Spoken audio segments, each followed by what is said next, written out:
Since leaving the Senate, I've been working at the University of Minnesota at the Humphrey Institute, and one of the reasons I'm running for governor is that the students come to the Humphrey Institute looking for skills to change the world. And I realized that though it's a privilege to teach them those skills, what they really need is a partner and a leader in the governor's office who can actually help make them change the world and put Minnesota back on the path of prosperity.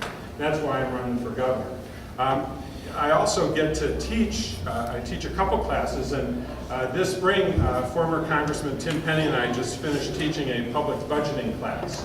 And I thought about inviting Tim Kelley to take the class, but he doesn't have the prerequisites for it. And I really hate to flunk students, so I just didn't think that would be a good idea. So, but I've learned a lot from having to try to explain what I used to do as a legislator to these very bright students. And what we do need in the governor is a vision for the future about what this state should be, and it ought to be based on a set of principles. And the principles that I think are important are opportunity, justice, and innovation.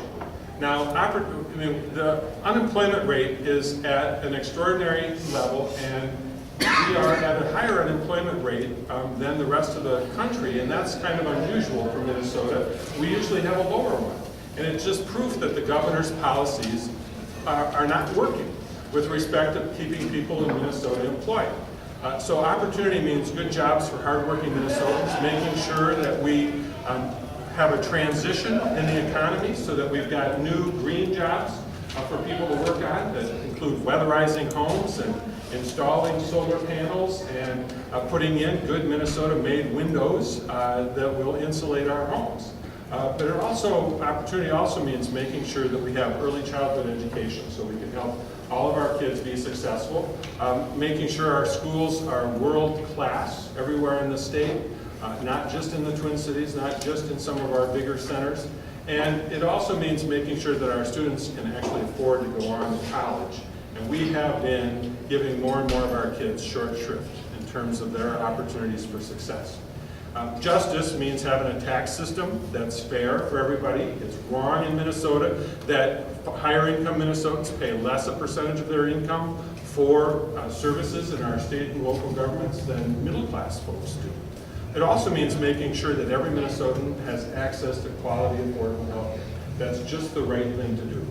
But you know, the other thing, I'm around the Humphrey Institute a lot, so you get exposed to a lot of Hubert Humphrey quotes. And there's one that sticks with me, that you judge the moral worth of a society by how it treats those who are in the dawn of life, the children, those who are in the shadows of life, the sick and the disabled, and those who are in the twilight of life, the elderly. And I think that we need to add a fourth category, and that is for those who haven't yet seen the sunrise, because we are about to use up the planet's resources. We are about to spoil the atmosphere, and that is an intergenerational injustice that we have the ability to stop. And we ought to work right now to prevent it from happening. We have an achievement gap in our schools that we can prevent from happening. You know, it's a basic principle, and most of us learn it camping in Minnesota, that you leave your campsite better than the way you found it. That's just a fundamental moral principle that we ought to observe. Let's fix our own messes and not leave them to our grandchildren. That's the fundamental problem with what the governor's trying to do with the state budget now, too. She's trying to push off to the future problems we ought to solve today. And then innovation. It's been cool to work at the university and get to work with these guys in chemistry who want to have Minnesota be a center for turning plants into plastics. We have got to replace petroleum as the source for all of our plastics. In Minnesota, with our forestry resource and agricultural resources, in a unique position to do that. We create new jobs around the state, create new businesses that help make our planet greener and healthier.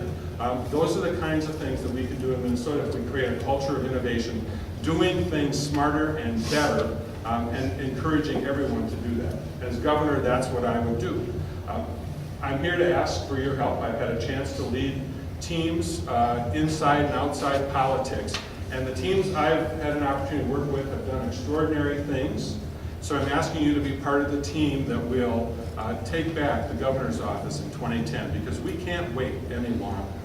And now's the time for us to rescue the kids who are falling into the achievement gap, make sure that all of our kids are going to world-class schools. Now's the time to have quality health care for every Minnesotan. Now's the time for us to make sure that a clean and safe environment is the birthright of every generation. And now's the time for the DFL to take back the governor's office. And with your help, that's exactly what I'm going to do. So thank you very much for participating, and I would be happy to answer any questions that you have.